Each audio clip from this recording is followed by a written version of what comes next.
بسم الله الرحمن الرحیم. ګرانو کتونکو غلب خان شیرپوس تاسو په خدمت کې حاضر دی. کتونکو د ډیپټي کمشنر سعادت حسین صاحب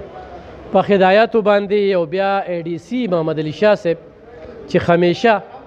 د دوی سره زما مسلسل خبرې راځي او خو خپل ځاني درته ووایم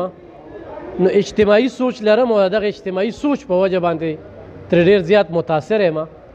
ځکه چې د 400 د خلکو دپاره کوم ویژن لري نو هغه د ستاینې دی او داسې سالانه میټینګ راغواړي او دا اجازه صرف 400 تحصیل دی لا په نورو ضلعو کې چې کوم دی نو دغه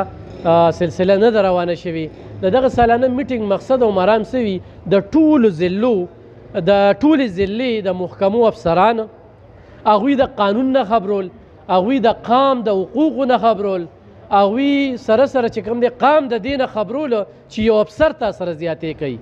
یو خلکار تا سره زیاتې کوي، نو ته ورسره دا قانوني کاروی کولی شي. چونکې مخکې دا خبرې پټې وي ولې یو افسر چې کوم دی په خپل ځان باندې ووایي، خو چې کوم مخلص افسر وي،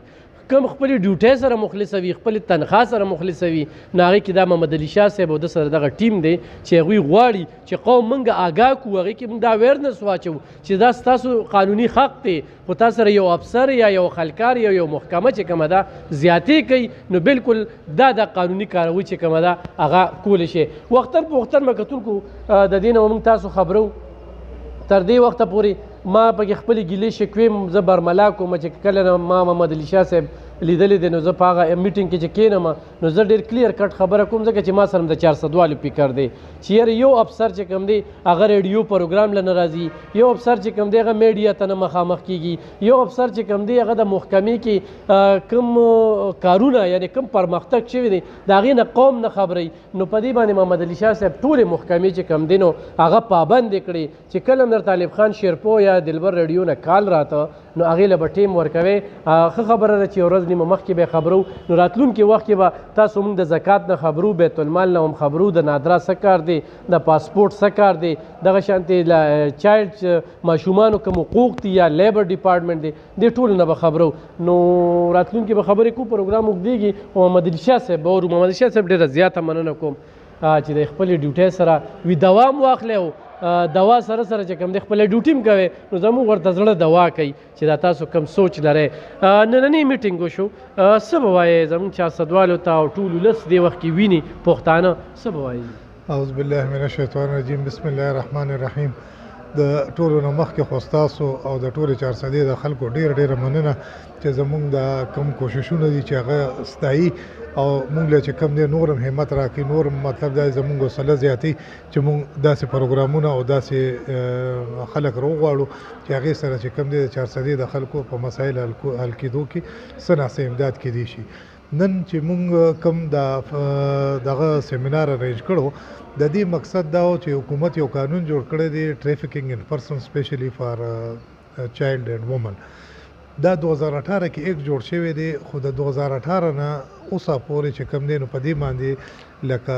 نه اویرنس سیشن شوي دي، حالانکې د دې سیکشن 14 چې کوم دی هغه دا وضاحت کوي چې دا به چې کوم دی پبلک اویرنس کوي او چې خلکو ته پته ولګي چې دا شی جرم دی، دا مه کوئ، او چې دا جرم وشي نو بیا به څه کوئ. لکه دا بنیادی خبرې وي او د دې لکه د خلکو د ما خپل د دې دا ایکټ چې کوم دی ما د دې ګوګل نه ډاونلوډ کو او ما په خپل وکړه، خو چې ما په خپل وکړه چې زه خپل وکیل یم، ما LLB کړی دی، مې پولیټیکل ساینس مې کړی دی، نو ما دپاره خو هغې کې سچ داسې څه مسله نه وه. خو ما سره چې په کمیټۍ کې کوم ممبران دي ضروري نه چې هر سړی دی LLB کړي او هر سړی دی چې کوم دی نو په قانون باندې او د دې په دغه باندې پوهېږي.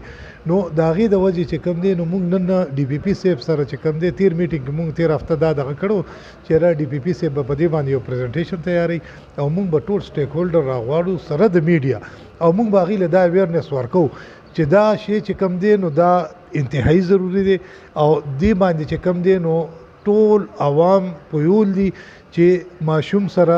زیاتې کول، د هغه نه جبري مشقت اخیستل، هغه باندې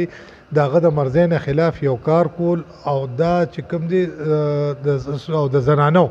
دا چې کوم دی انتهایی ظلم دی، انتهایی چې کوم دی نو دا جرم دی، او د دې چې کوم دی خپل قوانین دي، او د دې چې کوم دی نو لکه د دې دغه سزاګانې مونږ چې کوم دی په دې دغه کې ډسکس کې چې دې کې چې کوم دی کم مجسټریټ فرست کلاس ته چې عام پی پی سی کې د هغه اختیار د 3 کالو سزا دپاره دی، دې کې هغه چې کوم دی نو 2 کاله پورې سزا ورکولی شي.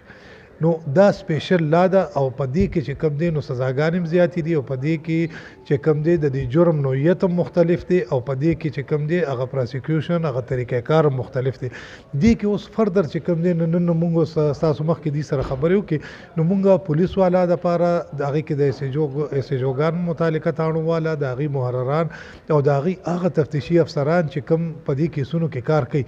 نو هغې چې کوم دی موږ به راغواړو، هغې له به موږ یو سیشن ورکوو، یو اویرنس به ورکوو، او هغې ته به موږ وایو چې دا شی جرم دی، او د دې چې کوم دی ضروري نه ده چې تا ته به چې کوم دی ویکټم په خپله ویکټم خو په خپله به یا ماشوم یا به زنانه یا به تاله نه راځي،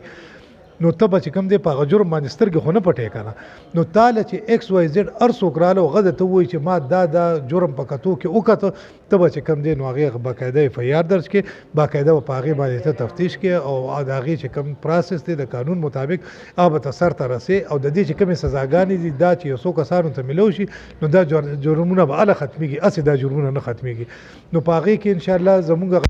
مسلسل واحد ځای ده چې دې کې موږ د ویجلنس کمیټې کې نن 4 میټینګ وکړو،